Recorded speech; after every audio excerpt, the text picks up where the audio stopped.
आइए अध्याय 2 के श्लोक नंबर 30 को जानते हैं। अध्याय 2 के श्लोक नंबर 30 में कहा गया है, देहि नित्यं अवोध्योयं देहे सर्वस्य भारत तस्मात् सर्वाणि भूतानि न त्वं शोचितुम् अर्हसि। अर्थात हे भारत यानी अर्जुन, ये आत्मा जो शरीर में रहती है वो सदा अवध्य यानी जिसे कोई मार नहीं सकता है, इसलिए किसी भी प्राणी के लिए तुझे शोक करना उचित नहीं है। इस श्लोक के पहले पंक्ति में कहा गया है, देहि नित्यं अवोध्योयं देहे सर्वस्य भारत।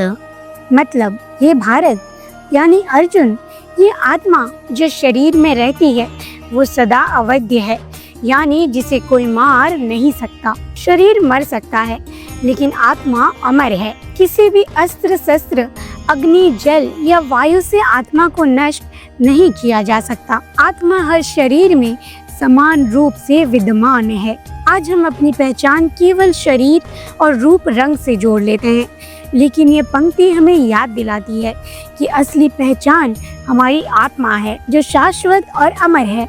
इसलिए शरीर से जुड़ी परेशानियों और डर से हमें ऊपर उठना चाहिए। इस श्लोक की दूसरी पंक्ति में कहा गया है, तस्मात् सर्वाणि भूतानि न त्वं शोचितुम् अर्हसि। मतलब इसलिए किसी भी प्राणी के लिए तुझे शोक करना नहीं चाहिए। जब आत्मा न मरती है और न नष्ट होती है तो मृत्यु पर शोक करना उचित नहीं है।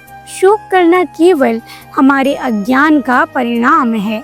आज जब कोई अपना हमें छोड़कर चला जाता है हम बहुत दुखी हो जाते हैं, लेकिन इस पंक्ति का संदेश है कि हमें ये समझना चाहिए कि आत्मा कहीं और अपना नया सफर शुरू कर चुकी है।